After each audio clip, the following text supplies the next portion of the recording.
V C D number 2343 Khagaria Bihar. Murali ತಾರೀಖ್ 10-11-1966. ಇನ್ನೊಂದು ಮುರಳಿ ತಾರೀಖ್ 5-11-1966. ನುಡಿಸಿರುವಂಥ ತಾರೀಖ್ 25/5/2017.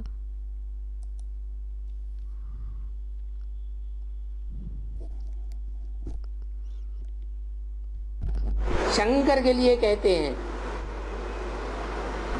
कि उसका जन्म देने वाला कोई माँ बाप नहीं. ಶಂಕರನಿಗೋಸ್ಕರ ಹೇಳ್ತಾರೆ ಅವರಿಗೆ ಜನ್ಮ ಕೊಡುವಂಥ ತಂದೆ ತಾಯಿ ಯಾರೂ ಇಲ್ಲ ಅಂತ. उसकी मृत्यु होते हुए किसी ने देखा नहीं. ಅವ್ರ ಮೃತ್ಯು ಆಗ್ತಾ ಇರೋದನ್ನು ಯಾರೂ ನೋಡಿಲ್ಲ. वो मृत्यु होते हुए क्यों नहीं देखा?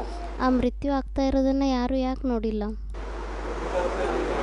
क्योंकि वो कालों का काल है, महाकाल है. ಏಕೆಂದರೆ ಅವರು ಕಾಲಕ್ಕೂ ಸಹ ಕಾಲ ಮಹಾಕಾಲ ಆಗಿದ್ದಾರೆ. सारी दुनिया को काल के गाल में ले जाने वाला. ಇಡೀ ಪ್ರಪಂಚವನ್ನ ಕಾಲದಲ್ಲಿ ಕರ್ಕೊಂಡು ಹೋಗುವಂತವರಾಗಿದ್ದಾರೆ. उसको काल के गाल में ले जाने वाला कोई भी नहीं है. ಆದರೆ ಅವರನ್ನ ಮೃತ್ಯು ಬಾಯಲ್ಲಿ ಕರ್ಕೊಂಡು ಹೋಗುವಂತವ್ರು ಯಾರೂ ಇಲ್ಲ. बेहद में क्या अर्थ है इसका? ಬೇಹದ್ದಿನಲ್ಲಿ ಇದರ ಅರ್ಥ ಏನಾಗಿದೆ? अनिश्चय रूपी मृत्यु में सारी आत्माएं, ಅಂದರೆ ಅನಿಶ್ಚಯ ರೂಪಿ ಮೃತ್ಯುಯಲ್ಲಿ ಎಲ್ಲ ಆತ್ಮಗಳು अनिश्चय बुद्धि हो जाएंगी. ಅಂದರೆ ಎಲ್ಲ ಆತ್ಮಗಳು ಅನಿಶ್ಚಯ ಬುದ್ಧಿ ಆಗೋಗ್ತಾರೆ. क्यों? क्योंकि माया और माया ने जिससे हाथ मिलाया ಯಾಕೆ? ಯಾಕೆಂದ್ರೆ ಮಾಯೆ ಮತ್ತೆ ಮಾಯೆ ಯಾರ ಜೊತೆ ಕೈಯನ್ನ ಸೇರಿಸ್ಕೊಂಡಿದೆ ಅವರು धरणी प्रकृति, ये दोनों बड़ी पावरफुल है. तो ಆ ಧರಣಿ ಮತ್ತೆ ಆ ಪ್ರಕೃತಿ ಅಂದ್ರೆ ಇಬ್ರು ತುಂಬಾ ಪವರ್ಫುಲ್ ಆಗಿದ್ದಾರೆ. माया इतनी पावरफुल नहीं है. ಮಾಯೆ ಅಷ್ಟೊಂದು ಪವರ್ಫುಲ್ ಆಗಿಲ್ಲ. क्यों? क्योंकि माया बाप के बच्चों के सामने थक चुकी. ಯಾಕೆ? ಯಾಕೆಂದ್ರೆ ಮಾಯೆ ಏನಿದೆ ಅದು ತಂದೆ ಮಕ್ಕಳ ಎದುರುಗಡೆ ಸುಸ್ತಾಗೋಗ್ಬಿಟ್ಟಿದೆ, तंग आ गई, ऐसे अव्यक्तवाणी में बोला. ತೊಂದರೆಗೊಳಗಾಗಿದೆ ಅಂತ ಅವ್ಯಕ್ತವಾಣಿಯಲ್ಲಿ ಹೇಳಿದ್ದಾರೆ ಈ ರೀತಿ. और फिर बाद में शरीर भी छोड़ दिया. ಮತ್ತೆ ಆಮೇಲೆ ಅವ್ರ ಶರೀರನು ಬಿಟ್ಬಿಟ್ರು. शरीर छोड़ दिया तो फिर माया ज्यादा चालाक है या जड़ प्रकृति ज्यादा चालाक है?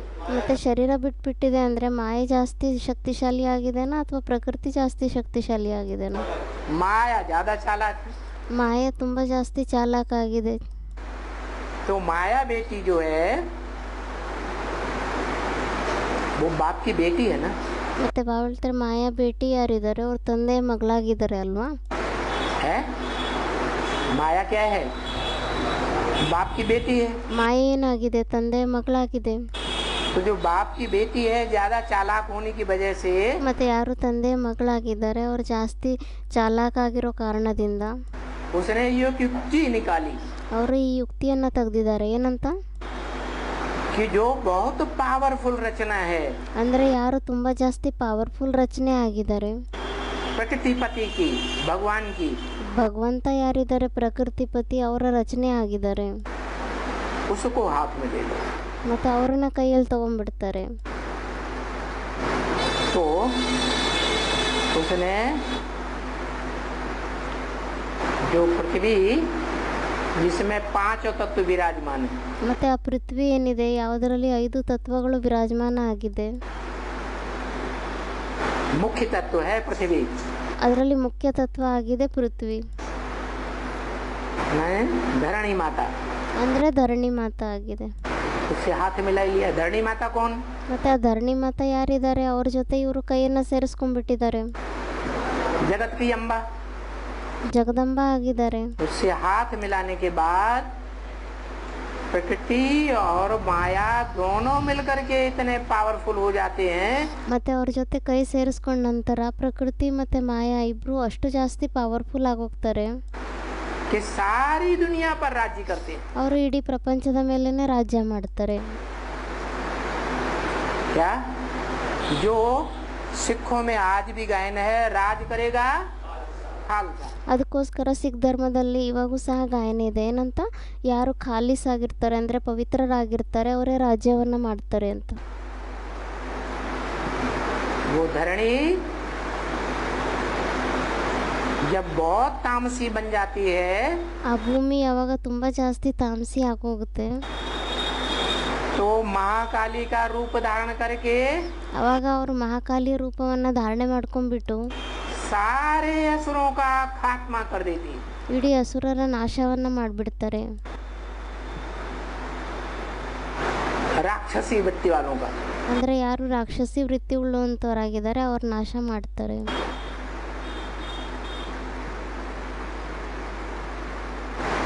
अभी कौन सा राज्य चल रहा है?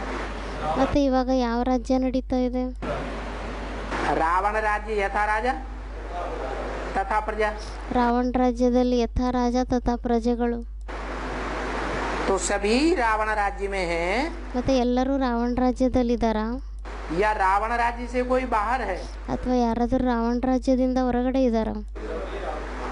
तो सबके गले काटेगी, ಮತ್ತು ಅವ್ರು ಎಲ್ಲರ ಕತ್ತನ್ನು ಕಟ್ ಮಾಡ್ತಾರಾ? सबको अनिश्चय बुद्धि बनाएगी, ಎಲ್ಲರನ್ನು ಅನಿಶ್ಚಯ ಬುದ್ಧಿಯನ್ನಾಗಿ ಮಾಡ್ತಾರಾ? या कोई कोई को बनाएगी कोई कोई को नहीं बनाएगी? ಅಥವಾ ಕೆಲವರನ್ನು ಮಾಡ್ತಾರೆ ಕೆಲವರನ್ನು ಮಾಡಲ್ಲ, ಆ ಥರ ಇದೆ. है रुद्रमाला के मणकों को है उनको भी बनाएगी। ರುದ್ರಮಾಲೆ ಮಣಿಗಳು ಯಾರಿದ್ದಾರೆ ಅವ್ರನ್ನೂ ಸಹ ಮಾಡ್ತಾರೆ. फिर बचेगा कौन? ಮತ್ತೆ ಯಾರು ಉಳಿತಾರೆ? है एक क्यों बचेगा? ಯಾರು ಅಂದರೂ ಒಬ್ರು ಉಳಿತಾರೆ ಅಂತ. ಅದಕ್ಕೆ ಬಾಬಾ ಹೇಳ್ತಾರೆ ಒಬ್ರು ಯಾಕೆ ಉಳಿತಾರೆ? हाँ जो प्रकृति पति है वो किसी के प्रभाव में आने वाला नहीं है, सब धर्म पिता हैं। ಅದಕ್ಕೆ ಬಾಬಾ ಹೇಳ್ತಿದ್ದಾರೆ ಯಾರು ಪ್ರಕೃತಿ ಪತಿ ಆಗಿದ್ದಾರೆ ಅವ್ರು ಯಾರ ಪ್ರಭಾವದಲ್ಲೂ ಬರೋದಿಲ್ಲ. इस सृष्टि में उतरते हैं ಯಾವಾಗ ಎಲ್ಲ ಧರ್ಮಪಿತರು ಈ ಸೃಷ್ಟಿಯಲ್ಲಿ ಇಳಿತಾರೆ, तो जब उतरते हैं तब सत्व प्रधान होते हैं, ಮತ್ತೆ ಯಾವಾಗ ಅವ್ರು ಇಳಿತಾರೆ ಆವಾಗ ಅವರು ಸತ್ವ ಪ್ರಧಾನ ಆಗಿರ್ತಾರೆ.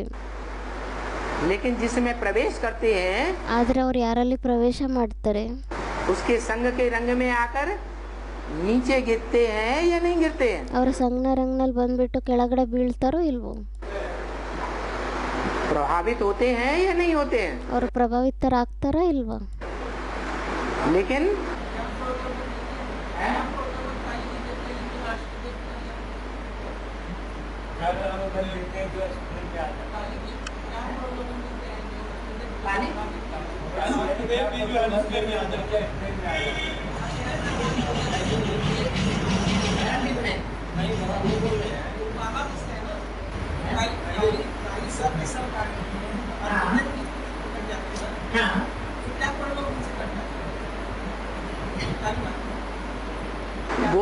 वो सारी सृष्टि की माँ है ना, माँ है या नहीं? ಅವ್ರೇನೋ ಹೇಳಿದ್ರು, ಅದಕ್ಕೆ ಬಾಬಾ ಹೇಳ್ತಿದ್ದಾರೆ ಅವ್ರು ಇಡೀ ಸೃಷ್ಟಿಯ ತಾಯಿ ಆಗಿದಾರೋ ಇಲ್ವೋ? ಆಗಿದ್ದಾರೆ. है जगत माता है ना, ಅವರು ಜಗತ್ ಮಾತಾ ಆಗಿದ್ದಾರೆ ಅಲ್ವಾ? तो जगत माता जिसे जगत माता कहा जाता है ಮತ್ತೆ ಯಾರಿಗೆ ಜಗತ್ತಿನ ತಾಯಿ ಅಂತ ಹೇಳಲಾಗುತ್ತೆ वो जगत पिता की पत्नी है या नहीं है? ಮತ್ತೆ ಅವರು ಜಗತ್ ಪಿತಾ ಯಾರಿದ್ದಾರೆ ತಂದೆ ಅವ್ರ ಪತ್ನಿ ಆಗಿದಾರೋ ಇಲ್ವೋ? है जगत पिता की पत्नी है। ಅವರು ಜಗತ್ ಪಿತನ ಪತ್ನಿ ಆಗಿದ್ದಾರೆ. तो पहली रचना है या बीच की रचना है या लास्ट की रचना है? ಅದಕ್ಕೆ ಬಾಬಾ ಹೇಳಿದ್ದಾರೆ ಮತ್ತೆ ಅವ್ರು ಮೊದಲನೇ ರಚನೆ ಆಗಿದ್ದಾರಾ ಅಥವಾ ಮಧ್ಯದ ರಚನೆ ಆಗಿದ್ದಾರಾ ಅಥವಾ ಕೊನೆಯ ರಚನೆ ಆಗಿದ್ದಾರಾ? पहली रचना है ना, ಅವ್ರು ಮೊದಲನೇ ರಚನೆ ಆಗಿದ್ದಾರೆ ಅಲ್ವಾ? तो जो पति है प्रकृति का वो अपनी एड़ी चोटी की सारी पावर लगा करके उसको तैयार करता है या नहीं? ಮತ್ತೆ ಯಾರು ಪ್ರಕೃತಿ ಪತಿ ಆಗಿದ್ದಾರೆ ಅವರು ತಮ್ಮ ಕಾಲಿನಿಂದ ತಲೆವರೆಗೂ ಇರುವಂಥ ಶಕ್ತಿಯನ್ನು ಹಾಕ್ಬಿಟ್ಟು ಅವರನ್ನು ತಯಾರು ಮಾಡ್ತಾರೋ ಇಲ್ವೋ? तो ज्यादा पावरफुल बनती है या नहीं? ತಯಾರು ಮಾಡ್ತಾರೆ. ಮತ್ತೆ ಅವ್ರು ಜಾಸ್ತಿ ಪವರ್ಫುಲ್ ಆಗ್ತಾರೋ ಇಲ್ವೋ? ज्यादा पावरफुल बनती है, इसीलिए सबको खलास कर देती है। ಅವರು ಜಾಸ್ತಿ ಪವರ್ಫುಲ್ ಆಗ್ತಾರೆ, ಅದಕ್ಕೋಸ್ಕರ ಅವ್ರು ಎಲ್ಲರನ್ನೂ ನಷ್ಟ ಮಾಡಿಬಿಡ್ತಾರೆ. सर्प के बारे में ये जानते होंगे बहुत से लोग। ಹಾವಿನ ಬಗ್ಗೆ ಈ ಮಾತನ್ನು ತುಂಬ ಜನಗಳು ತಿಳ್ಕೊಬೋದಾಗಿದೆ. कि सर्पिणी जब अंडे देती है तो उसकी कुंडली के अंदर जितने बच्चे आ जाएंगे वो उन सबको खा जाती है. ಅದಕ್ಕೆ ಬಾಬಾ ಹೇಳ್ತಿದ್ದಾರೆ, ಇವಾಗ ಹಾವು ಇರುತ್ತಲ್ವ, ಅದರಲ್ಲಿ ಹೆಣ್ಣು ಹಾವೇನು ಮಾಡುತ್ತೆ, ಯಾವಾಗ ಮೊಟ್ಟೆಯನ್ನು ಕೊಡುತ್ತೋ ಆವಾಗ ಆ ಮೊಟ್ಟೆಯನ್ನು ಏನು ಮಾಡುತ್ತೆ, ತನ್ನಲ್ಲೇ ಅರ್ಧ ಇದರಲ್ಲಿ ಇದ್ರಲ್ಲಿ ಒಳಗಡೆ ಎಷ್ಟು ಬಂದುಬಿಡುತ್ತೋ ಮೊಟ್ಟೆ ಅದನ್ನು ಅರ್ಧ ಎಲ್ಲ ತಿಂದುಬಿಡುತ್ತೆ ಅದೇ.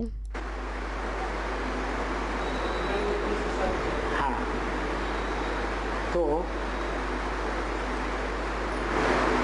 बड़बोली तो है ही, और आज की दुनिया में जो बड़े बड़े नेताएं हैं. ಅದಕ್ಕೆ ಬಾಬಾ ಹೇಳ್ತಿದ್ದಾರೆ, ಅವ್ರು ತುಂಬ ಜಾಸ್ತಿ ಒಟ ಅನ್ನೋರಂತೂ ಹಾಗೇ ಇದ್ದಾರೆ. ಅದೇ ಥರ ಇವಾಗಿನ ಪ್ರಪಂಚದಲ್ಲೂ ಯಾರು ತುಂಬ ಜಾಸ್ತಿ ದೊಡ್ಡ ದೊಡ್ಡ ನೇತಾ ಎಲ್ಲ ಇದ್ದಾರೆ. जोर जोर से बोल बोल करके सारी पब्लिक को अपने कंट्रोल में कर लेते हैं. ಜೋರಾಗಿ ಮಾತಾಡಿ ಇಡೀ ಪಬ್ಲಿಕ್ಕನ್ನು ತಮ್ಮ ಕಂಟ್ರೋಲಲ್ಲಿ ಮಾಡ್ಕೊಂಡ್ಬಿಡ್ತಾರೆ. उन सब नेताओं में मुखिया नेता कौन हुआ? ಮತ್ತು ಆ ಎಲ್ಲ ನೇತಾ ಯಾರೇ ಇದ್ದಾರೆ ಅವರಲ್ಲಿ ಎಲ್ಲರಿಗಿಂತ ದೊಡ್ಡ ಮುಖ್ಯ ನೇತಾ ಯಾರಾಗಿದ್ದಾರೆ?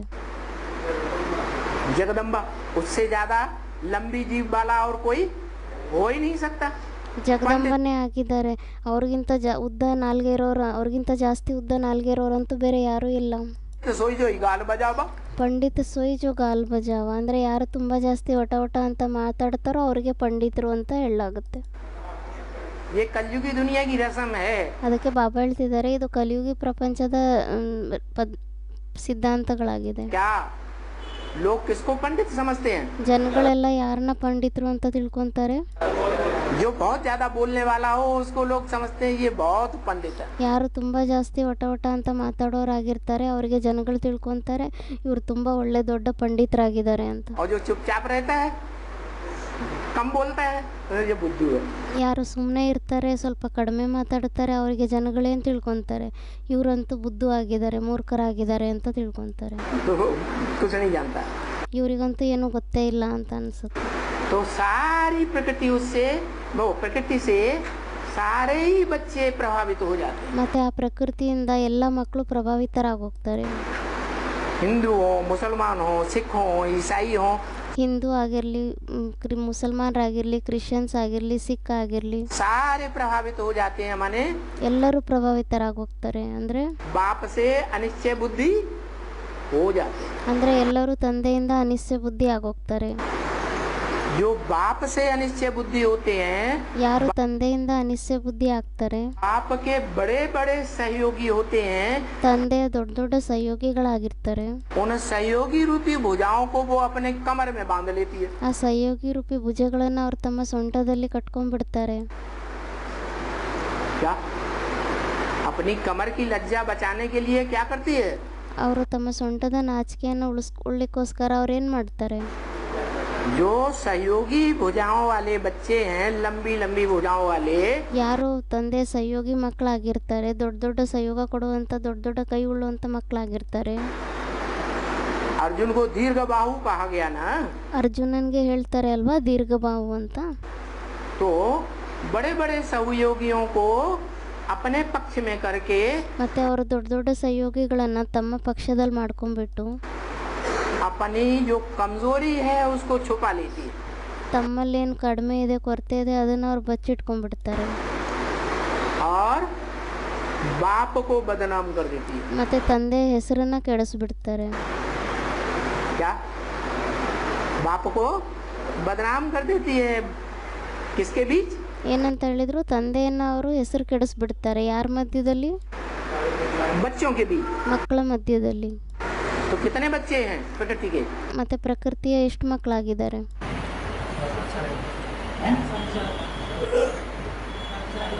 500 को, अरे 4.5 लाख तो हैं. ಯಾರು ಅಂದರೂ 4.5 ಲಕ್ಷ ಅಂತ. ಅದಕ್ಕೆ ಬಾಬಾ ಹೇಳ್ತಿದ್ದಾರೆ 4.5 ಲಕ್ಷ ಅಂತೂ ಇದ್ದೇ ಇದ್ದಾರೆ. ಆದರೆ जब जगदम्बा है तो 4.5 लाख ही बच्चे हैं. ಆದರೆ ಯಾವಾಗ ಜಗದಂಬನ ಮಾತು ನಡೀತಾ ಇದೆ ಅವರಿದ್ದಾರೆ ಅಂದರೆ 4.5 ಲಕ್ಷ ಅಷ್ಟೇ ಉಳಿತಾರ? सारा जगत उसके बच्चे हैं. ಇಡೀ जगत्ते ಅವ್ರ ಮಗು ಆಗಿದೆ. तो सबको अनिश्चय बुद्धि बनाती है ಮತ್ತೆ ಎಲ್ಲರನ್ನೂ ಅವ್ರ ಅನಿಶ್ಚಯ ಬುದ್ಧಿಯನ್ನಾಗಿ ಮಾಡ್ತಾರೆ. और अंत तक बनाती रहेगी. ಮತ್ತೆ ಅಂತ್ಯದವರೆಗೂ ಅವ್ರು ಮಾಡ್ತಾನೆ ಇರ್ತಾರೆ. क्या कहाँ तक बनाती रहेगी? ಎಲ್ಲಿವರೆಗೂ ಮಾಡ್ತಾ ಇರ್ತಾರೆ? अंत तक बनाती रहेगी।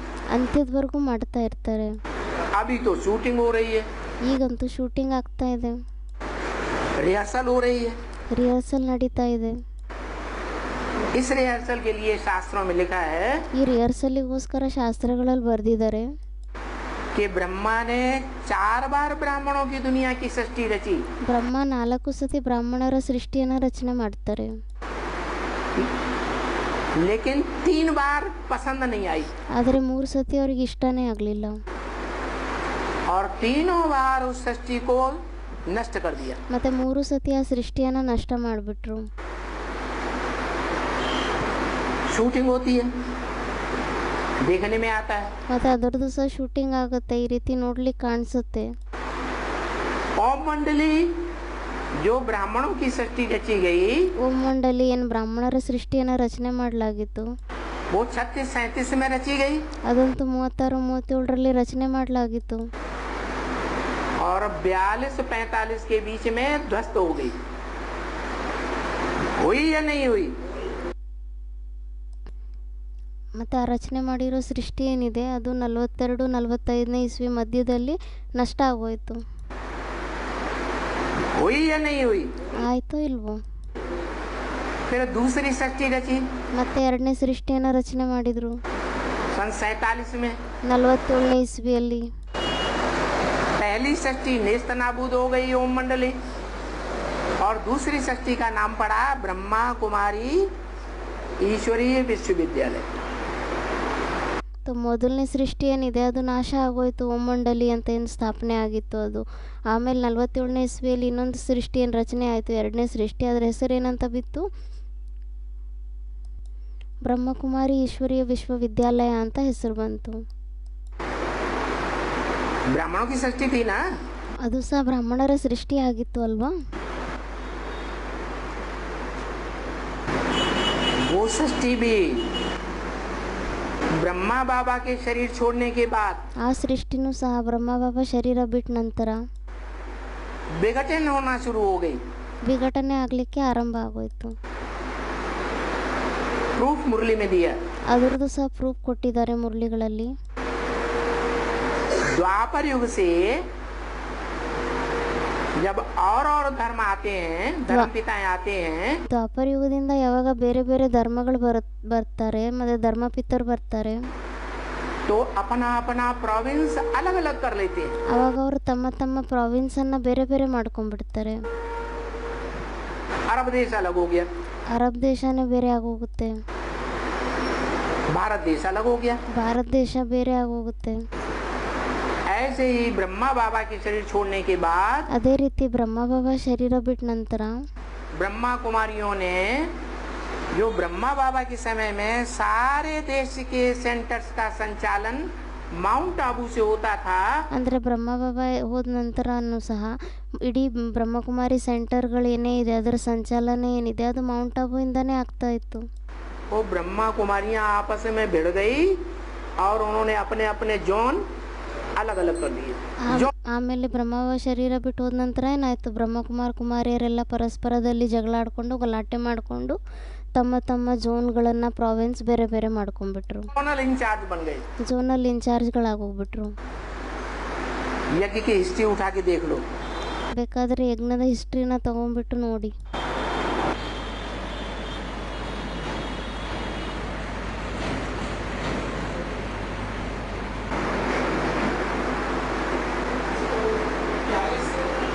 हैं 42 में ओम मंडली का जो करता धरता था मुखिया, 42ನೇ ಇಸ್ವಿಯಲ್ಲಿ ಓಂ ಮಂಡಲಿಯ ಹೆಡ್ ಯಾರಿದ್ರು, ಮುಖ್ಯ ಎಲ್ಲ ಕಾರ್ಯವನ್ನು ಮಾಡುವಂಥವ್ರು, आ ओ म, आ माने ब्रह्मा, ओ माने विष्णु, म माने महेश। उन तीनों में बड़ा कौन? ಆ ಉ ಮ ಅಂತ ಹೇಳಲಾಗುತ್ತೆ ಅಲ್ವಾ. ಆ ಅಂದರೆ ಬ್ರಹ್ಮ, ಉ ಅಂದರೆ ವಿಷ್ಣು, ಮ ಅಂದರೆ ಮಹೇಶ್.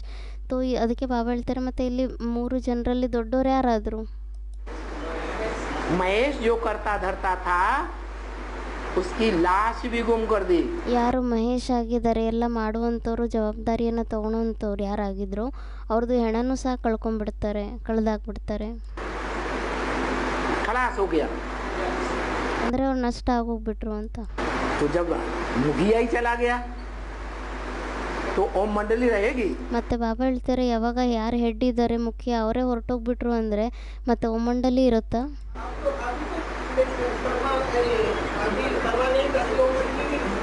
हैं? खत्म। वो ब्राह्मणों की सृष्टि खलास कर दी ना। ಅದಕ್ಕೆ ಬಾಬಾ ಹೇಳ್ತಿದ್ದಾರೆ ಆ ಬ್ರಾಹ್ಮಣರ ಸೃಷ್ಟಿಯನ್ನು ನಷ್ಟ ಮಾಡಿಬಿಟ್ರು ಅಲ್ವಾ? शास्त्रों में यही तो आया है ಶಾಸ್ತ್ರದಲ್ಲಿ ಇದೇ ಬಂದಿದೆ ಅಲ್ವಾ?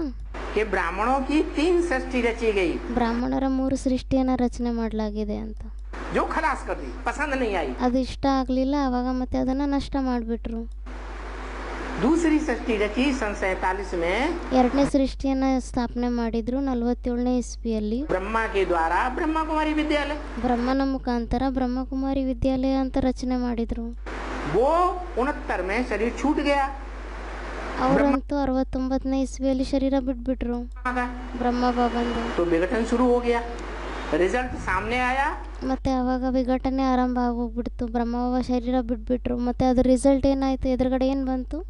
कि अपना अपना जोन ब्रह्मा कुमारियों ने अलग अलग कर लिया। विघटन हुआ कि नहीं? ಬ್ರಹ್ಮಕುಮಾರಿಯರೆಲ್ಲ ತಮ್ಮ ತಮ್ಮ ಝೋನನ್ನು ಬೇರೆ ಬೇರೆ ಮಾಡ್ಕೊಂಡ್ಬಿಟ್ರು. ಇದು ಒಂದು ಪ್ರಕಾರದಲ್ಲಿ ವಿಘಟನೆ ಆಯಿತು ಇಲ್ವೋ? विघटन हुआ। ಇದು ಸಹ ಒಂದು ಪ್ರಕಾರದಲ್ಲಿ ವಿಘಟನೆ ಆಯಿತು.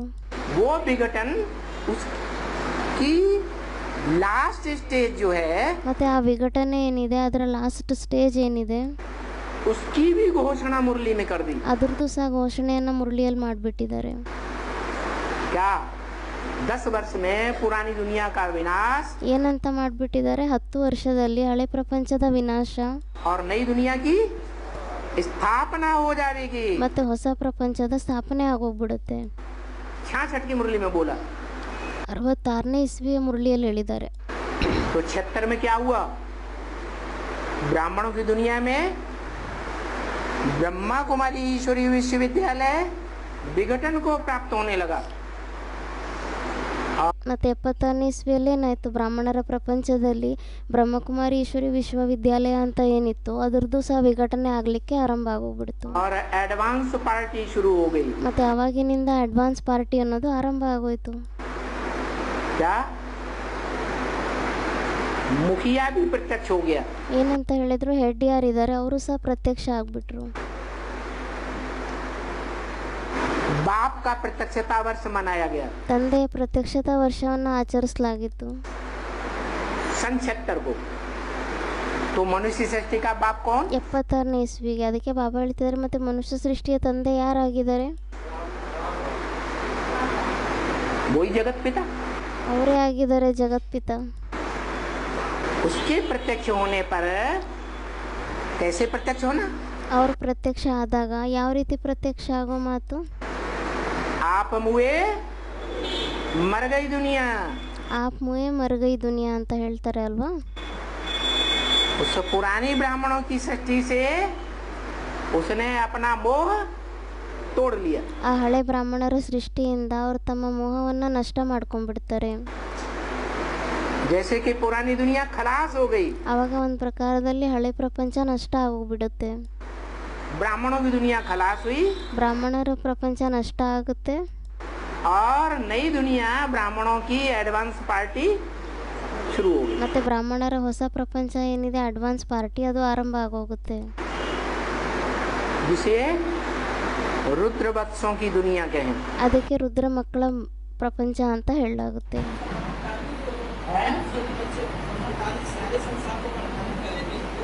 महाकाली की बात उस समय नहीं है।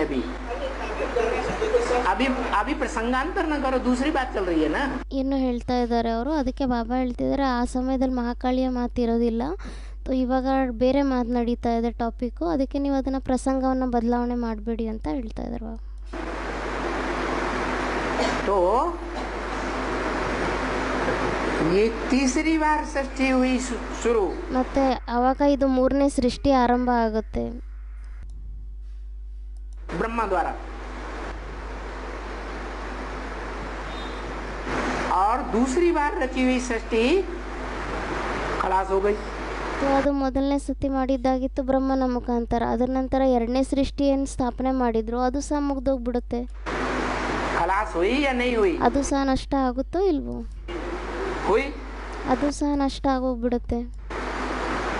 तीसरी ब्राह्मणों की सृष्टि शुरू हुई, ಮತ್ತೆ ಮೂರನೇ ಬ್ರಾಹ್ಮಣರ ಸೃಷ್ಟಿ ಆರಂಭ ಆಗುತ್ತೆ. उसके लिए भी ये मुरली में बोल दिया, ಅದಕ್ಕೋಸ್ಕರನೂ ಸಹ ಮುರಳಿಯಲ್ಲಿ ಹೇಳ್ಬಿಟ್ಟಿದ್ದಾರೆ ಏನಂತ, तुम बच्चों को। किनसे कहा तुम बच्चे? ನೀವು ಮಕ್ಕಳಿಗೆ, ನೀವು ಮಕ್ಕಳು ಅಂತ ಹೇಳ್ಬಿಟ್ಟು ಯಾರ ಹತ್ರ ಹೇಳ್ತಾ ಇದ್ದಾರೆ? रुद्रमाला के मणकों से कहा तुम बच्चे। ರುದ್ರಮಾಲೆ ಮಣಿಗಳು ಯಾರಿದ್ದಾರೋ ಅವ್ರ ಹತ್ರ ಹೇಳಿದ್ರು ನೀವು ಮಕ್ಕಳು ಅಂತ ಹೇಳಿ. तुम बच्चों को तमो प्रधान से सतो प्रधान बनने में 40 से 50 वर्ष लगते हैं। ನೀವು ಮಕ್ಕಳಿಗೆ ತಮೋ ಪ್ರಧಾನದಿಂದ ಸತೋ ಪ್ರಧಾನ ಆಗ್ಲಿಕ್ಕೋಸ್ಕರ 40ರಿಂದ 50 ವರ್ಷ ಹಿಡಿಯುತ್ತೆ ಅಂತ ಹೇಳಿದ್ದಾರೆ. तो बताओ कब पूरे होते हैं? ಮತ್ತೆ ಹೇಳಿ ಅದು ಯಾವಾಗ ಪೂರ್ತಿ ಆಗುತ್ತೆ ಅಂತ. है 2017-18, 2017-18ರಲ್ಲಿ. क्योंकि 76 था बाप का प्रत्यक्षता वर्ष, ಯಾಕೆಂದ್ರೆ 76ನೇ ಇಸ್ವಿ ಆಗಿತ್ತು ತಂದೆಯ ಪ್ರತ್ಯಕ್ಷತಾ ವರ್ಷ. 77 था संपूर्णता वर्ष। ಮತ್ತೆ 77ನೇ ಇಸ್ವಿ ಆಗಿತ್ತು ಸಂಪೂರ್ಣತಾ ವರ್ಷ.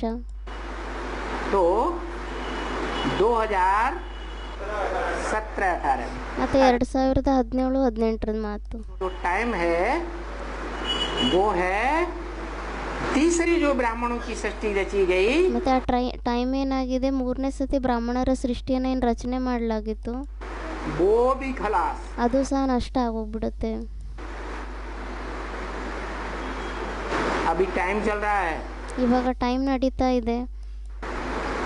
वही टाइम चल रहा है जो रुद्रमाला की दुनिया में 98 में ಇವಾಗ ಅದೇ ಟೈಮ್ ನಡೀತಾ ಇದೆ ಯಾವುದು ರುದ್ರಮಾಲೆ ಮಣಿಗಳಲ್ಲಿ 98ನೇ ಇಸ್ವಿಯಲ್ಲಾಗಿತ್ತು. भूकंप आया था। ಅಂದರೆ ಅವಾಗ ಏನು ಭೂಕಂಪ ಆಗಿತ್ತು? क्या आधा विनाश हुआ था। ಅವಾಗ ಏನಾಗಿತ್ತು? ಅರ್ಧ ವಿನಾಶ ಆಗಿತ್ತು. 40-50 सरेंडर हैंड्स भाग गए। 40-50 ಜನ ಸರೆಂಡರ್ ಹ್ಯಾಂಡ್ಸ್ ಯಾರಿದ್ರು ಅವರೆಲ್ಲ ಓಡೋಗ್ಬಿಟ್ರು. अर्धवार्षिक परीक्षा हो गई। परीक्षा सदा काल की होती है। ಅಂದರೆ ಅರ್ಧ ವರ್ಷದ ಪರೀಕ್ಷೆ ಆಗೋಯ್ತು. ಅದಕ್ಕೆ ಬಾಬಾ ಹೇಳಿದರೆ ಪರೀಕ್ಷೆ ಯಾವಾಗ ಆರಂಭ ಆಗುತ್ತೆ, या थोड़े समय की होती है? ಅವಾಗ ಅದು ಸ್ವಲ್ಪ ಸಮಯದಿರುತ್ತಾ ಜಾಸ್ತಿ ಸಮಯದಿರುತ್ತಾ? थोड़े समय की परीक्षा हुई, ಸ್ವಲ್ಪ ಸಮಯದ ಪರೀಕ್ಷೆ ಆಗಿತ್ತು.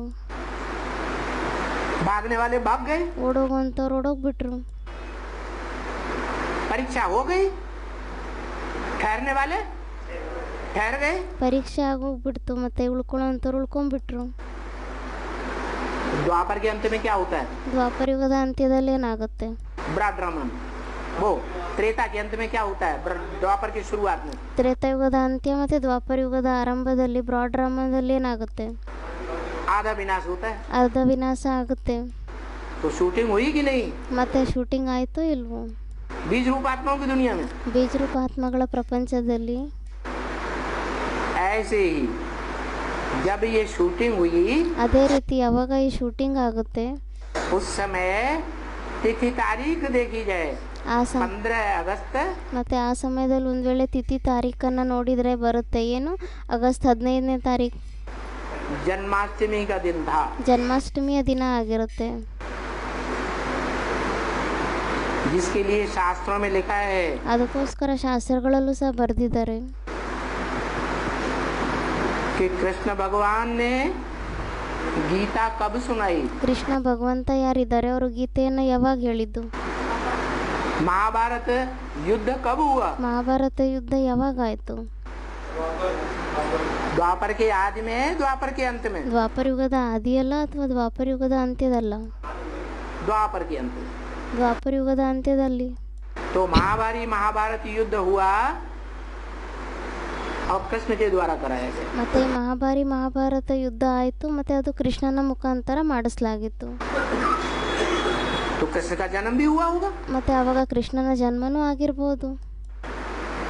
नहीं, द्वापर के अंत में कृष्ण का जन्म हुआ होगा कि नहीं? ಕೇಳ್ತಾ ಇದ್ದಾರೆ ಬಾಬಾ, ಮತ್ತೆ ದ್ವಾಪರ ಯುಗದ ಅಂತ್ಯದಲ್ಲಿ ಮತ್ತೆ ಕೃಷ್ಣನ ಜನ್ಮ ಆಗಿರ್ಬೋದಾ ಇಲ್ವಾ? हुआ, ಆಗಿರ್ಬೋದು. तो उसकी शूटिंग हो गई. ಮತ್ತೆ ಅದರದ್ದು ಅಲ್ಲಿ ಶೂಟಿಂಗ್ ಆಗೋಯ್ತು. कहते हैं कि जो ब्राह्मण होते हैं उनका 2 जन्म होता है. ಹೇಳ್ತಾರೆ ಯಾರು ಬ್ರಾಹ್ಮಣರಾಗಿರ್ತಾರೆ ಅವ್ರದ್ದು 2 ಜನ್ಮ ಆಗಿರುತ್ತೆ. एक जन्म माँ के पेट से ಒಂದು ಜನ್ಮ ಆಗಿದೆ ತಾಯಿಯ ಗರ್ಭದಿಂದ, और दूसरा जन्म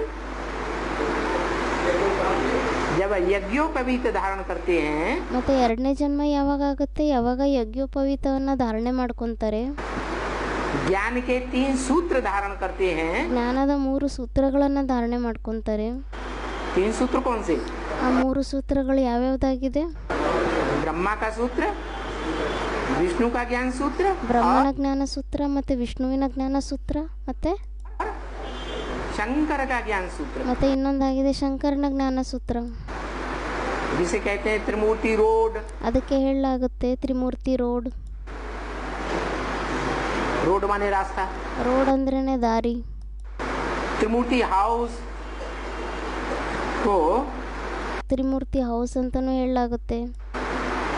ये तीनों जो ज्ञान के सूत्र हैं ಮತ್ತೆ ಈ 3 ಜ್ಞಾನದ ಸೂತ್ರಗಳೇನೇ ಇದೆ उनकी जहाँ गांठ लगाई जाती है ಮತ್ತೆ ಎಲ್ಲಿ ಅವರ ಗಂಟನ್ನ ಹಾಕಲಾಗುತ್ತೆ उसको कहते हैं ब्रह्म फांस. क्या? ಅದಕ್ಕೆ ಹೇಳಲಾಗುತ್ತೆ ಬ್ರಹ್ಮ ಫಾಸ್ ಅಂತ. ಅಂದ್ರೆ जो ब्रह्मा नाम के हैं वो सब एक गांठ में फंस गए. ಅಂದ್ರೆ ಯಾರೇ ಬ್ರಹ್ಮ ಹೆಸರಿನವರಾಗಿದ್ದಾರೆ ಅವರೆಲ್ಲರೂ ಒಂದೇ ಗಂಟಲ್ಲಿ ಸಿಕ್ಕಾಕೊಂಡ್ಬಿಡ್ತಾರೆ. तो जो ब्रह्मा बनते हैं वही क्या बनते हैं? विष्णु. ಮತ್ತೆ ಯಾರು ಬ್ರಹ್ಮ ಆಗ್ತಾರೆ ಅವರೇ ಏನಾಗ್ತಾರೆ? ವಿಷ್ಣುನು ಆಗ್ತಾರೆ. विष्णु बने तो 5 ब्रह्मा नामधारी एक गांठ में बंध गए या नहीं बंध गए? ಮತ್ತೆ ವಿಷ್ಣು ಯಾವಾಗ ಆಗ್ತಾರೆ ಅವಾಗ 5 ಜನ ಬ್ರಹ್ಮ ಹೆಸರನ್ನ ಪಡೆಯುವಂಥವ್ರು ಯಾರೇ ಇದ್ದಾರೆ ಅವರೆಲ್ಲರೂ ಒಂದೇ ಗಂಟಲ್ಲಿ ಸಿಕ್ಕಾಕೊಂತಾರೋ ಇಲ್ವೋ? है? बंध गए. ಎಲ್ಲರೂ ಒಂದರಲ್ಲೇ ಸಿಕ್ಕಾಕೊಂಡ್ಬಿಡ್ತಾರೆ, ಬಂಧಿತರಾಗಿ ಹೋಗ್ತಾರೆ. तो बताया कि जो आधा विनाश होता है ಅದಕ್ಕೋಸ್ಕರ ಮತ್ತೆ ಹೇಳಿದ್ರು ಏನು ಅರ್ಧ ವಿನಾಶ ಆಗುತ್ತೆ. द्वापर के अंत में उस समय कृष्ण का भी जन्म होता है. ಅದು ದ್ವಾಪರ ಯುಗದ ಅಂತ್ಯದಲ್ಲಿ ಏನು ಅರ್ಧ ವಿನಾಶ ಆಗುತ್ತೆ, ತ್ರೇತಾಯುಗದ ಅಂತ್ಯದಲ್ಲಿ ಮತ್ತೆ ದ್ವಾಪರ ಯುಗದ ಆರಂಭದಲ್ಲಿ. ತೋ ಅದರಲ್ಲಿ ಕೃಷ್ಣಂದೇನು ಜನ್ಮ ತೋರಿಸ್ತಾರೆ ದ್ವಾಪರ ಯುಗದ ಅಂತ್ಯ ಅಂತ. और कृष्ण जन्म की यादगार 15 अगस्त और जन्माष्टमी. ಮತ್ತೆ ಆ ಕೃಷ್ಣನ ಜನ್ಮದಲ್ಲಿ ನೆನಪಾರ್ಥವನ್ನ ತೋರಿಸ್ತಾರೆ. ಆಗಸ್ಟ್ 15ನೇ ತಾರೀಕು ಆಗಿರುತ್ತೆ, ಜನ್ಮಾಷ್ಟಮಿ ಆಗಿರುತ್ತೆ ಅಂತ. एक ही तारीख को हुए. ಎರಡು ಒಂದೇ ತಾರೀಕಿಗೆ ಆಗುತ್ತೆ. जो कृष्ण वाली आत्मा है वो डबल छुटकारा पाए ले. ಯಾರು ಕೃಷ್ಣನ ಆತ್ಮ ಆಗಿದ್ದಾರೆ ಅವರು ಡಬಲ್ ಬಿಡುಗಡೆಯನ್ನ ಪಡ್ಕೊಂತಾರೆ. एक तो ये दुनिया ही जेल है. ಒಂದಂತೂ ಈ ಪ್ರಪಂಚನೇ ಜೈಲಾಗಿದೆ. दुनिया का बंधन में रहना, समाज के बंधन में रहना क्या है? ಪ್ರಪಂಚದಲ್ಲಿರೋದು, ಜನಗಳ ಬಂಧನದಲ್ಲಿರೋದು जेल है. ಅದೆಲ್ಲ ಏನಾಗಿದೆ? ಜೈಲೇ ಆಗಿದೆ. और दूसरे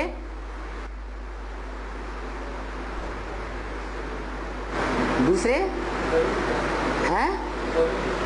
नहीं,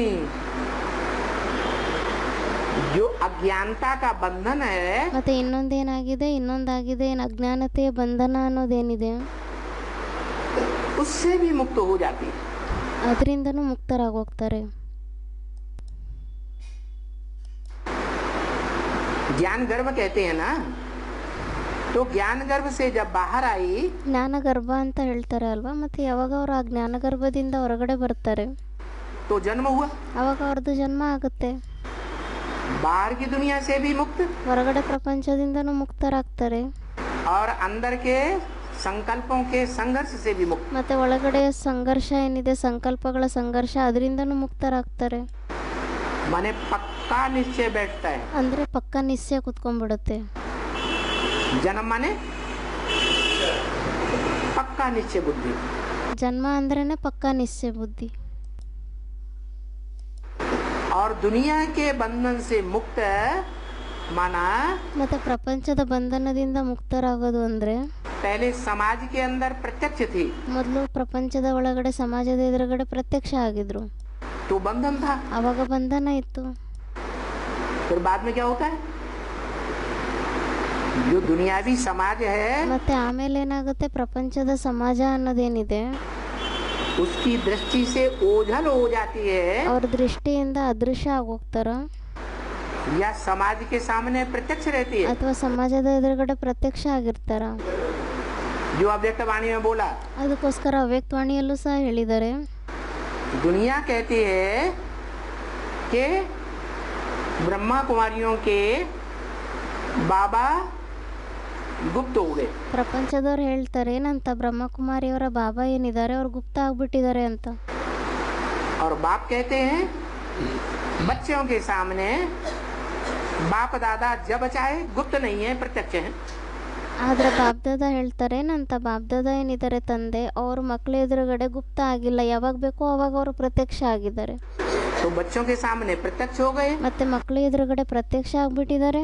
माने जो ब्राह्मण है उन्हें ब्राह्मणों की दुनिया में प्रत्यक्ष हो गए, ಅಂದ್ರೆ ಬ್ರಾಹ್ಮಣರು ಯಾರೇ ಇದ್ದಾರೆ ಆ ಬ್ರಾಹ್ಮಣರ ಪ್ರಪಂಚದಲ್ಲಿ ಅವ್ರ ಎದುರುಗಡೆ ಪ್ರತ್ಯಕ್ಷ ಆಗ್ಬಿಟ್ಟಿದ್ದಾರೆ, और दुनिया वालों की नजरों से गुप्त हो गए। ಮತ್ತೆ ಪ್ರಪಂಚದವರ ದೃಷ್ಟಿಯಿಂದ ಗುಪ್ತ ಆಗ್ಬಿಟ್ಟಿದ್ದಾರೆ। तो समाज का जो बाहर का बंधन है ಮತ್ತೆ ಪ್ರಪಂಚದ ಸಮಾಜದ ಏನು ಹೊರಗಡೆ ಬಂಧನ ಇದೆ, उससे मुक्त हुए या नहीं हुए ಮತ್ತೆ ಅದರಿಂದ ಮುಕ್ತರಾಗಿದ್ದಾರೋ ಇಲ್ವೋ, हैं?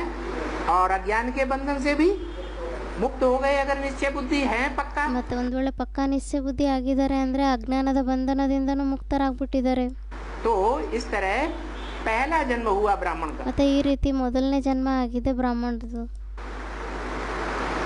पहला पत्ता कौन? ಮೊದಲನೇ ಎಲೆ ಯಾರಾಗಿದ್ದಾರೆ? कृष्ण। ಕೃಷ್ಣನೇ ಆಗಿದ್ದಾರೆ। पहले पत्ते का जन्म हुआ और वो पहला पत्ता जो कृष्ण है, ಮತ್ತೆ ಮೊದಲನೇ ಎಲೆ ಜನ್ಮ ಏನಾಗಿದೆ, ಆ ಮೊದಲನೇ ಎಲೆ ಏನಾಗಿದೆ, ಕೃಷ್ಣ ಮಗು ಆಗಿದ್ದಾರೆ।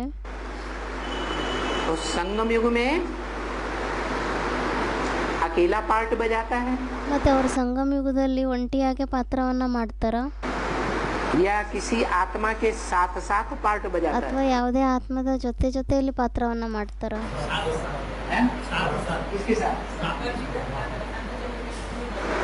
जो राम वाली आत्मा है, जो शंकर है, उसके मस्तक में चंद्रमा दिखाते हैं। ಅಂದ್ರೆ ರಾಮನ ಆತ್ಮ ಯಾರಿದ್ದಾರೆ ಅಂದ್ರೆ ಶಂಕರನ ಪಾತ್ರಧಾರಿ ಯಾರಿದ್ದಾರೆ, ಶಂಕರನ ಮಸ್ತಕದಲ್ಲಿ ತೋರಿಸ್ತಾರೆ, ಚಂದ್ರನ ತೋರಿಸ್ತಾರೆ। अधूरा या संपूर्ण? ಅದಕ್ಕೆ ಬಾಬಾ ಹೇಳ್ತಾರೆ, ಮತ್ತೆ ಆ ಚಂದ್ರ ಏನಿದೆ ಅರ್ಧಂಬರ್ಧ ಚಂದ್ರನ ತೋರಿಸ್ತಾರ ಅಥವಾ ಸಂಪೂರ್ಣ ಚಂದ್ರ ಅಂತ ತೋರಿಸ್ತಾರ? अधूरा क्यों? ಅರ್ಧ ಚಂದ್ರವನ್ನ ತೋರಿಸ್ತಾರೆ ಅಂದ್ರೆ ಯಾಕೆ? अधूरा इसलिए कि उसकी बुद्धि में ये बात पक्की नहीं बैठी है ಅರ್ಧ ಅದಕ್ಕೋಸ್ಕರ ಆಗಿದೆ ಯಾಕೆಂದ್ರೆ ಅವ್ರ ಬುದ್ಧಿಯಲ್ಲಿ ಮಾತಿನ ಪಕ್ಕ ಕುತ್ಕೊಂಡೇ ಇಲ್ಲ, कि मुझ आत्मा का बाप कौन है, ನಾನು ಆತ್ಮ ಏನಿದ್ದೀನಿ ನನ್ನ ತಂದೆ ಯಾರಾಗಿದ್ದಾರೆ। और इस सृष्टि पर वो बाप साकार भी है या सिर्फ निराकार है। ಮತ್ತೆ ಈ ಸೃಷ್ಟಿಯಲ್ಲಿ ಆ ತಂದೆ ಸಾಕಾರನೂ ಆಗಿದಾರ ಅಥವಾ ಕೇವಲ ನಿರಾಕಾರನೇ ಆಗಿದಾರ? ये बात बुद्धि में नहीं बैठती, ಈ ಮಾತು ಬುದ್ಧಿಯಲ್ಲೇ ಕುತ್ಕೊಳ್ಳೋದಿಲ್ಲ, इसलिए अधूरा चंद्रमा है, ಅದಕ್ಕೋಸ್ಕರ ಅರ್ಧ ಚಂದ್ರ ಆಗಿದೆ, संपूर्ण चंद्रमा नहीं है। ಸಂಪೂರ್ಣ ಚಂದ್ರಮ ಆಗಿಲ್ಲ। लेकिन वो अधूरा होते हुए भी ಆದರೆ ಅವರು ಅರ್ಧಂಬರ್ಧ ಆಗಿದ್ರೂ ಸಹ धर्म की धारणाओं का राजा आत्मा है या नहीं है? ಅವರು ಧರ್ಮದ ಧಾರಣೆಯನ್ನ ಮಾಡ್ಕೊಳ್ಳೋದ್ರಲ್ಲಿ ರಾಜ ಆತ್ಮ ಆಗಿದಾರೋ ಇಲ್ವೋ? राजा है, ರಾಜನೇ ಆಗಿದ್ದಾರೆ। वो मस्तक पर बैठा हुआ अधूरा चंद्रमा, ಆ ಮಸ್ತಕದ ಮೇಲೆ ಕುತ್ಕೊಂಡಿರುವಂತ ಅರ್ಧ ಚಂದ್ರಮ जो राजा है ಯಾರು ರಾಜ ಆಗಿದ್ದಾರೆ वो अधूरा है, इसलिए सब बच्चों को देखता है। ಅವರು ಅರ್ಧ ಚಂದ್ರಮ ಆಗಿದ್ದಾರೆ, ಅದಕ್ಕೋಸ್ಕರ ಅವರು ಎಲ್ಲ ಮಕ್ಕಳನ್ನು ನೋಡ್ತಾರೆ। क्या कि कौन कौन कैसा कैसा पार्ट बजाता है। ಏನಂತ ನೋಡ್ತಾರೆ, ಯಾರ್ಯಾರು ಯಾವ್ಯಾವ ರೀತಿ ಪಾತ್ರವನ್ನ ಮಾಡ್ತಾರೆ।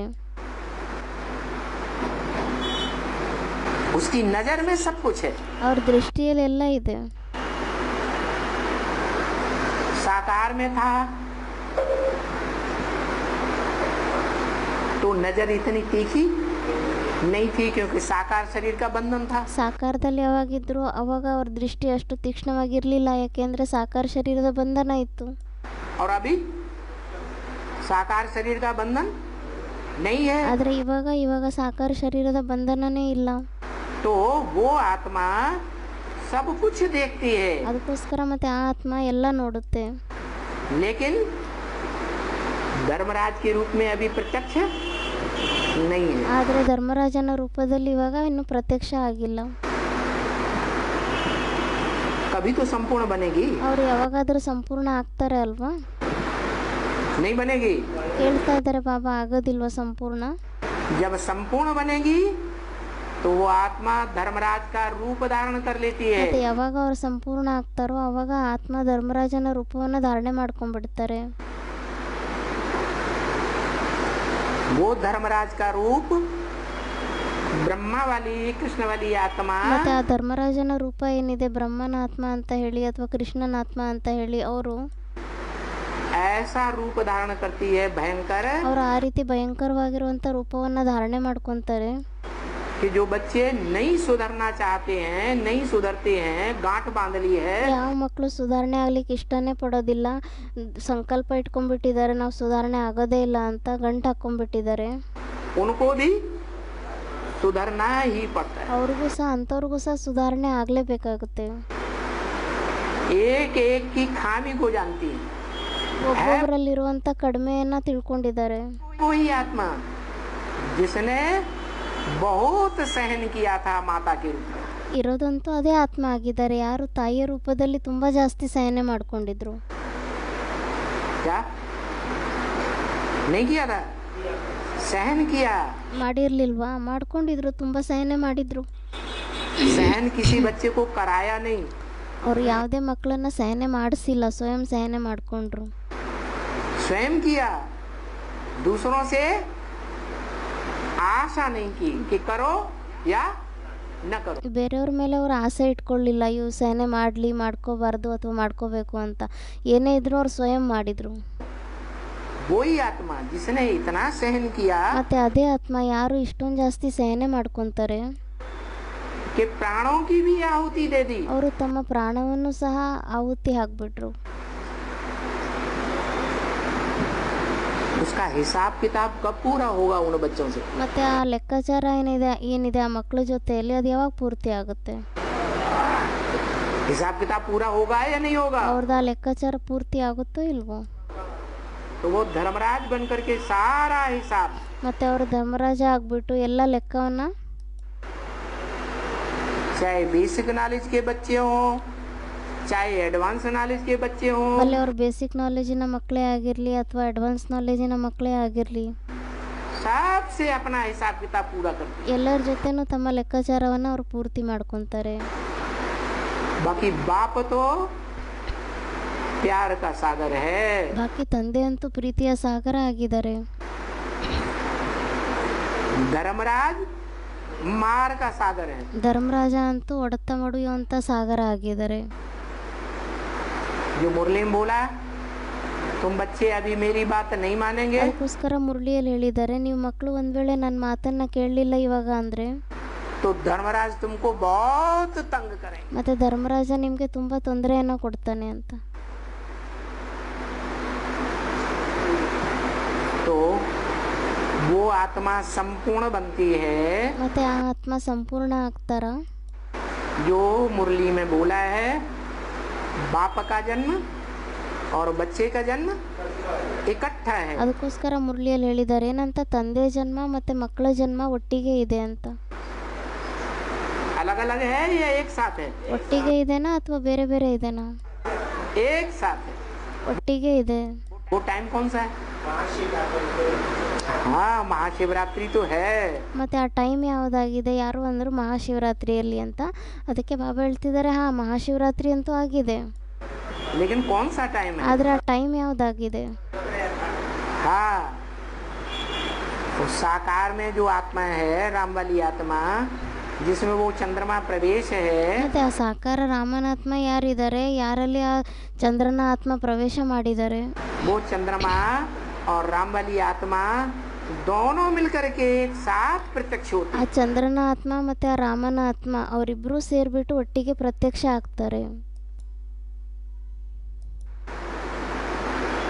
सच रूपी रंगमंच पर. ಆ ಸೃಷ್ಟಿರೂಪಿ ರಂಗಮಂಚದಲ್ಲಿ ಒಟ್ಟಿಗೆ ಪ್ರತ್ಯಕ್ಷ ಆಗ್ತಾರೆ. बाप भी और बाप का बच्चा पहला पत्ता भी. ತಂದೆನೂ ಆಗ್ತಾರೆ ಮತ್ತು ತಂದೆಯ ಮೊದಲನೇ ಮಗ ಯಾರಿದ್ದಾರೆ, ಮೊದಲನೇ ಎಲೆ ಯಾರಿದ್ದಾರೆ, ಕೃಷ್ಣ, ಅವರು ಪ್ರತ್ಯಕ್ಷ ಆಗ್ತಾರೆ. दोनों प्रत्यक्ष जब होते हैं तब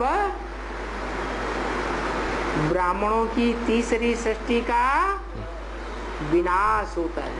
ಇಬ್ಬರು ಯಾವಾಗ ಒಟ್ಟಿಗೆ ಪ್ರತ್ಯಕ್ಷ ಆಗ್ತಾರೆ ಆವಾಗ ಬ್ರಾಹ್ಮಣರ ಮೂರನೇ ಸೃಷ್ಟಿಯ ವಿನಾಶ ಆಗುತ್ತೆ. पूरी ब्राह्मणों की सृष्टि का विनाश. क्या मर जाते हैं? ಪೂರ್ತಿ ಬ್ರಾಹ್ಮಣರ ಸೃಷ್ಟಿಯ ವಿನಾಶ ಆಗೋಗುತ್ತೆ. ಅಂದರೆ ಏನು ಸತ್ತೋಗ್ಬಿಡ್ತಾರಾ? शरीर छोड़ जाते हैं. ಶರೀರವನ್ನು ಬಿಟ್ಟು ಹೋಗ್ಬಿಡ್ತಾರಾ? अरे 76 में शरीर छोड़ गए थे क्या? ಅದಕ್ಕೆ ಬಾಬಾ ಹೇಳ್ತಿದ್ದಾರೆ, ಅರೆ 76ನೇ ಇಸ್ವಿಯಲ್ಲಿ ಏನು ಶರೀರ ಬಿಟ್ಟು ಹೋಗ್ಬಿಟ್ಟಿದ್ರಾ? नहीं छोड़ा था. ಬಿಟ್ಟಿರ್ಲಿಲ್ಲ. ऐसे ही शरीर नहीं छोड़ेंगे, लेकिन बाप से अनिश्चय बुद्धि हो जाते हैं. ಅದೇ ರೀತಿ ಶರೀರ ಏನು ಬಿಡೋದಿಲ್ಲ, ಆದರೆ ತಂದೆಯಿಂದ ಅನಿಶ್ಚಯ ಬುದ್ಧಿ ಆಗೋಗ್ತಾರೆ.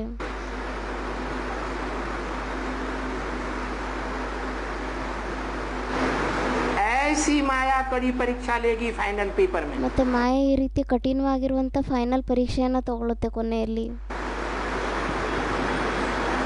कैसी?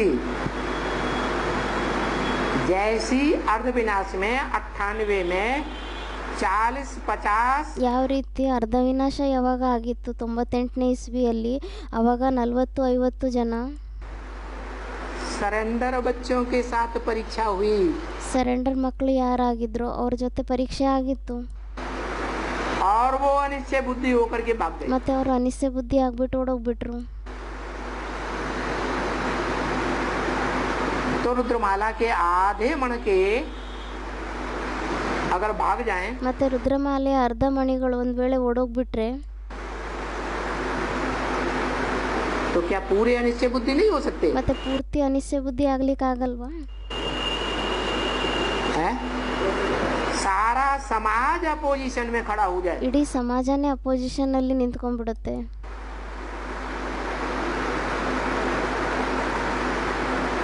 सारी गवर्नमेंट अपोजिशन में खड़ी हो जाए. ಇಡೀ ಗೌರ್ಮೆಂಟ್ ಅಪೋಸಿಷನ್ ಅಲ್ಲಿ ಎದುರುಗಡೆ ನಿಂತ್ಕೊಂಡ್ಬಿಡುತ್ತೆ. सारा माहौल अपोजिशन का बन जाए. ಇಡೀ ವಾತಾವರಣನೇ ಅಪೋಸಿಷನ್ ತರ ಆಗೋಗುತ್ತೆ. तो मनुष्य एक सामाजिक प्राणी है या नहीं है? ಮತ್ತೆ ಮನುಷ್ಯರು ಒಂದು ಸಾಮಾಜಿಕ ಪ್ರಾಣಿ ಆಗಿದಾರೋ ಇಲ್ವೋ? है?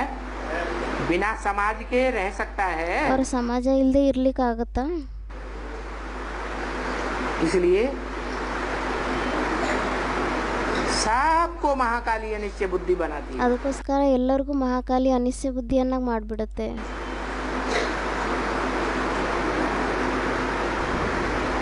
वो परीक्षा का प्रारूप होने वाला है. ಮತ್ತೆ ಇವಾಗ ಪರೀಕ್ಷೆಯ ಪ್ರಾರೂಪ ಆಗಬೇಕಾಗಿದೆ. अरे सारी रामायण खत्म हो गई है. सीता का बाप रावण ही बना रहा. ಯಾರೋ ಏನೋ ಕೇಳಿದ್ರು ಯಾವಾಗ ಆಗುತ್ತೆ, ಯಾವ ಥರ ಆಗುತ್ತೆ ಅಂತ ಏನು. ಅದಕ್ಕೆ ಬಾಬಾ ಹೇಳ್ತಿದ್ದಾರೆ, ಇಡೀ ರಾಮಾಯಣನೇ ಮುಗಿದೋಯ್ತು, ಆದರೆ ಇನ್ನೂ ಅರ್ಥನೇ ಆಗಿಲ್ಲ ಸೀತೆಯ ತಂದೆ ಯಾರು ಅಂತ. ಇನ್ನು ರಾವಣ ಅಂತಾನೆ ಅನ್ಕೊಂಡು ಕೂತ್ಕೊಂಡಿದ್ದಾರೆ. नहीं पता चला? चल गया?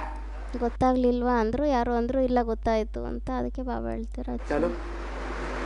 तो जब सारे ही अनिश्चय बुद्धि बन जाते हैं ಮತ್ತೆ ಯಾವಾಗ ಎಲ್ಲರೂ ಅನಿಶ್ಚಯ ಬುದ್ಧಿ ಆಗೋಗ್ತಾರೆ तो उन्होंने सत्य ज्ञान को पूरा धारण किया है 100%. ಮತ್ತೆ ಅವರು ಸತ್ಯ ಜ್ಞಾನವನ್ನ ಪೂರ್ತಿ 100% ಧಾರಣೆ ಮಾಡ್ಕೊಂಡಿದಾರ या नहीं किया है? ಅಥವಾ ಮಾಡ್ಕೊಂಡಿಲ್ವಾ?